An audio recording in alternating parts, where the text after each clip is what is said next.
Hello guys and girl. Today we're going to take a look at the AMX30, why I think it's a good tank. It's my second most played tank, and also why perhaps you should actually try to pick it up. So, first of all, we're going to compare it to all of the other medium tanks at tier 9 to see how it's stacking up compared to them just a little bit on Tomato GG. So, we can see down here, it's not very popular. That is partially due to the fact that it's a collector's vehicle. So it's not a part of the tank tree, so a lot of people are just not playing it naturally because it's not part of the progression. So, right off the bat, not very popular, but I think people are sleeping on it, because if you switch to win rate, that's pretty good. That is the highest non-reward or premium tier 9 medium tank when it comes to win rate. So, I think people are kind of sleeping on this tank actually, and not playing it as much as they probably should. I decided to compare it to the CS59 because they are similar in some regards. The Leopard prototype, because they are both supposed to be snipers-ish, and also the Kunstpanzer outside and inside its siege mode. Because it's kind of, you get the best of both worlds in the AMX30, kind of. So right off the bat, we see that the AMX30 has the best DPM. In fact, it does have the highest base DPM of any tier 9 medium tank. It doesn't use like some 88mm 240 damage piece of shit nobody wants to play. So that is strong suit of the tank. Like, you just have this massive DPM that you can outtrade people with. You don't, however, have the best penetration. 248 is the worst in this comparison, and you just have 20 or 30 millimeters less. It's definitely noticeable. But you have 300 gold pen, which is okay. Like, you can make that work, it's fine. But that is something to be aware of. And the shell velocity is also on the lower side, especially if you compare it to these guns. But they are really good snipers. But the AMX30 is also considered a sniper in the game. So if we keep going to the aim time, it's okay. Like, it's not great, definitely. We're gonna see that in some gameplay later, that it's definitely not. These are not the strong suits, but there are definitely still slightly worse contenders around as well. So, top speed, 65 kilometers an hour. That is best in class when it comes to medium tanks at tier 9. 65 is the highest, so that is pretty good. And of course, we have two very quick snipers as well with the same. You have a power to weight, however, that is incomparable to the other ones. You feel more like a light tank almost with this thing. You are competing for positions with light tanks, which is pretty cool, and you also just have the full damage capability of a medium. So that is definitely pretty good and nice to deal with. Yeah, I like it a lot. Hull armor, however, you don't have any hull armor. Third armor, 150. Don't count on it. And you also have not the best health, but not the worst, so it's fine. You can manage. For sure. And camo, it's alright. Like, 15 is okay. You can definitely pump that up with some crew skills and just have it be pretty damn good. 390 view range, once again, is kind of middle of the pack for tier 9 mediums. But it's okay. It's alright. This is... That's about it for here. Let's see. This is the tank in the way that I have it set up. And I win 53.5%-ish of the games I'm playing, which is pretty high for me, this kind of average-ish player. So with this, you come down to that 0.31 dispersion, which is usable at longer distances. 0.35 is just, it's not a great starting place. Would like it to be 0.33 maybe or something if you want to have it be a sniper, but that's not what we have. I do shoot ourselves in the foot a little bit with the reverse speed, but it's worth it. 21 is still perfectly fine. And you can pump it up to 3,300 in every game, is all the time, and it's great. It is a little pay to win, though, of course, with food, but it is what it is. And here is the armor layouts. As you can see, it's trash. You don't really have anything. Okay, you can maybe occasionally absorb something on the mantlet, kind of. You also have this little thing, which is not so little, but once you start using your 8 degrees of gun depression, it's still there, for sure. But it's workable all of a sudden. We do have some pretty funky auto ricochet angles, which can save you every once in a while. And it's 45 millimeters at the forehead, and yeah, a bit thicker here as well. So you can sometimes bounce things. Don't count on it, but you can pull off some miracles sometimes. So yeah, but you have a huge profile. This is not a very small tank, but it's also not like super big. It's kind of, well, it's a medium, I guess. But it works. It's pretty solid. And with all of this, I would like to show you a little bit of gameplay. Okay, so we are starting on Lakeville for this little playthrough. And the first thing you see is that we have tier 8, 9s, 10s, and also some 8s at the bottom to deal with. I always get nervous when I see EBR 105s on these maps, because spotting just makes such a huge difference. Fortunately, we could see that our EBR is actually free marked, which is very reassuring, I guess. So they're definitely not gonna drive into any lakes or anything like that. Would never happen. First thing I would like to do is just starting off with trying to snipe. Get forward just a little bit and try to see what we can do. I think the sharpshooter is a little bit too aggressive. I don't like going forwards that far without taking out their scout at the very least. But we'll see. This is a sniping tank after all, and I do like to sit and snipe. Always scary when that happens, but ooh.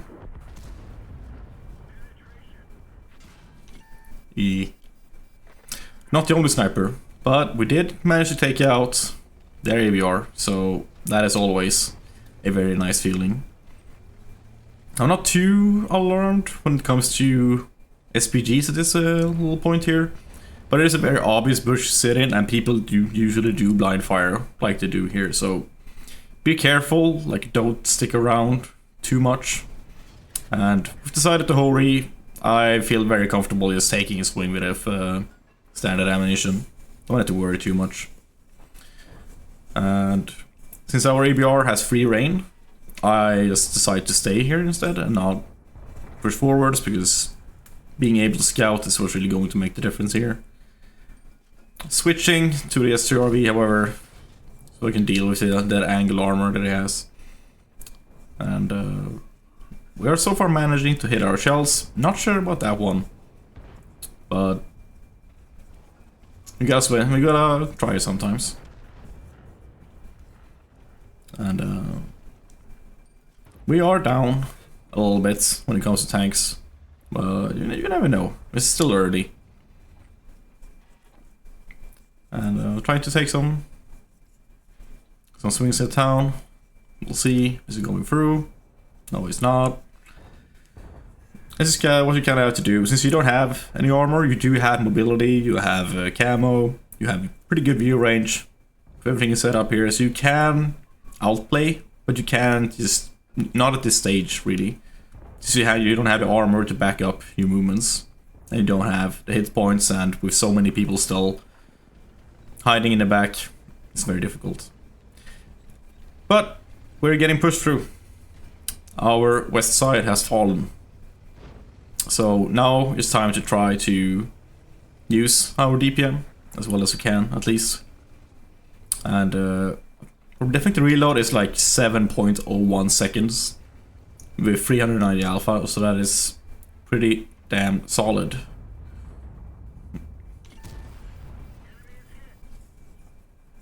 Fortunately, he had his repair kit up.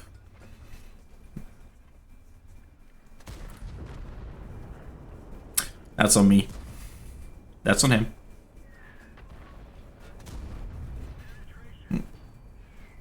As you see, you can sometimes actually bounce. He has enough penetration to go through, but when it's an angle surface like that, you're lucky. And with still 5 tanks coming through, including a BZ-176, I am very skeptical about this game. We have lost so many tanks. But that is at least one in our favor. And hopefully we're gonna keep that going. Can't quite catch a CS-52, but they reloaded for the team one. For the E4 or A4 at least. So loading gold for him. Definitely needed to reliably go through the hatch at the front at the top. A little gun turret, I guess it is. Trying to spot through the bushes as best as we can. I'm not too worried right now with them capping. It still takes 1.5 minutes, so we can still just sit here and relax a little bit. See if anyone is going to poke out. We also have artillery support as well, so as long as we can just keep him lit up. And with the EBR, as he's doing very well as well. So there's no rush at all. We can sit here. It's perfectly fine. Which is something you had to try to assess when it comes to these situations. If I rush in, then I will be shot from the left. So just sitting here, it's not very exciting, but it's definitely what needs to be done in this situation. And artillery is doing a great job of just whittling them down little by little. And I understand getting impatient. I really don't like just sitting like this. It's ugly gameplay, but you sometimes just have to do it. And I think we've all been here. Just sitting, waiting for anyone to do something. But with that situation kind of stable right now, nothing is really going on at that side anymore. I feel, oh, we have left our entire backside open for the enemy to advance. And the EBR notices the same thing. That was a quite lucky shot. So we're now, me and the EBR, is completely holding this flank as well as we can.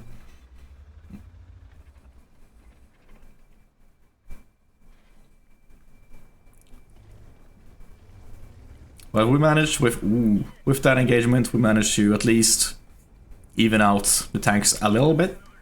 But we're now down to half our HP. And it's time to start sniping since the EBR is doing a great job. And since they are outside of our spotting range, I decide to not use the bush. Since it's such an obvious blind fire that, okay, I'll decide to just not use it as much.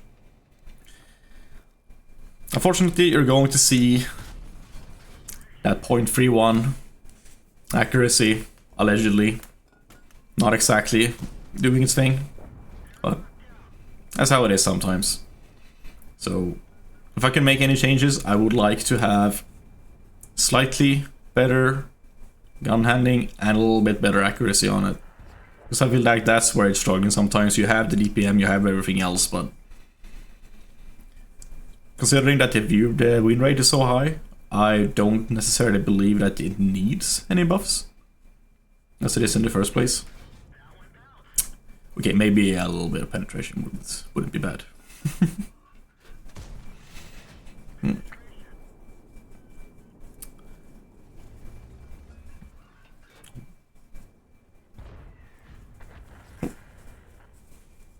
That is quite nice, actually, getting rid of him. This means that I can now start to advance a little bit. Just at least enough to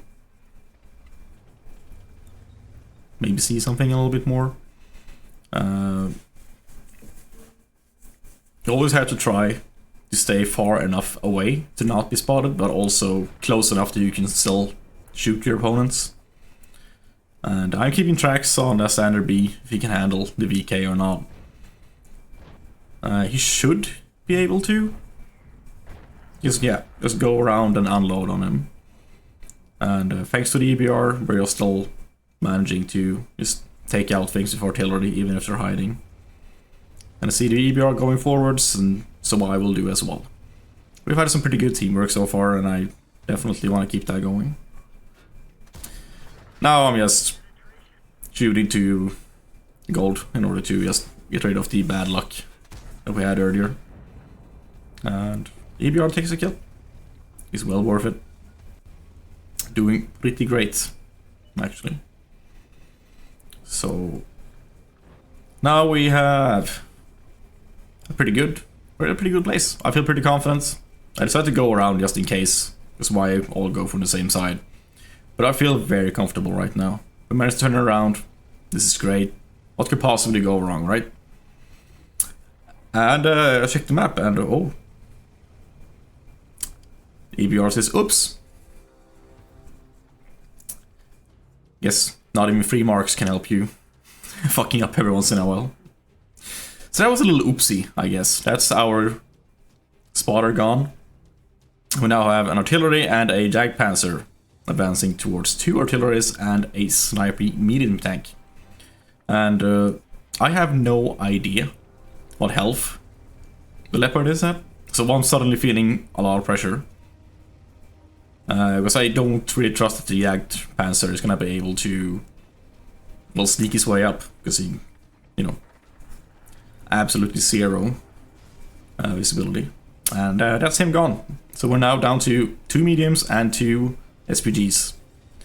Now at least know that I will need to shoot him 3 times. So that's something. And the same goes for me, really. Unless he rolls high, which he, you know, could very well do. I decided to sneak up a little bit, see if I can spot something out, and ooh. That's one gone. Unfortunately, he makes it out, but we do have our SPGs. And since I fired from this side, I was dead certain that the artillery would tell the Leopard where I'm coming from. So I was feeling a little rushed here. But the EBR is staying up and just telling us to out DPM him, which is exactly what this tank does. So we see him, he's not even looking our way. I could have reloaded HE, but I don't want to risk any unlucky non-penetrations or anything. And I know at this point that we're done. It's not going to be able to shoot me again, so... This is a very, very nice little game that we got. Little victory for us. I'm going to show you some of the stats that went through. And thank you so much to Rattenboy. I could not have gone through this without you. And I'm pretty sure that we helped you get through it as well. And here's also a little bonus message from the poor little CS52 that we fired at. I'm not sure what I did to make him feel that I was cheating and hacking, but he was just spotted. I'm sorry, man. It is what it is. But yeah, we saw a little bit on why I think this is such a great tank, and with that high mobility you can just reposition yourself so much. You don't have to stay in one place. We didn't really get to see that very much in this game, but it's definitely a strong suit of the tank, and just having that high DPM that we can use. So I think that you should, if you have a tier 10 or tier 9 French tank of any kind, you can just go into collector's shop and buy it. I would not recommend the tier 10 one, but the tier 9 I think is a little bit of a hidden gem. And you should definitely pick it up if you want to. And feel like it's, after watching this, it is worth it at least. That's it for now. Thank you very much. See ya.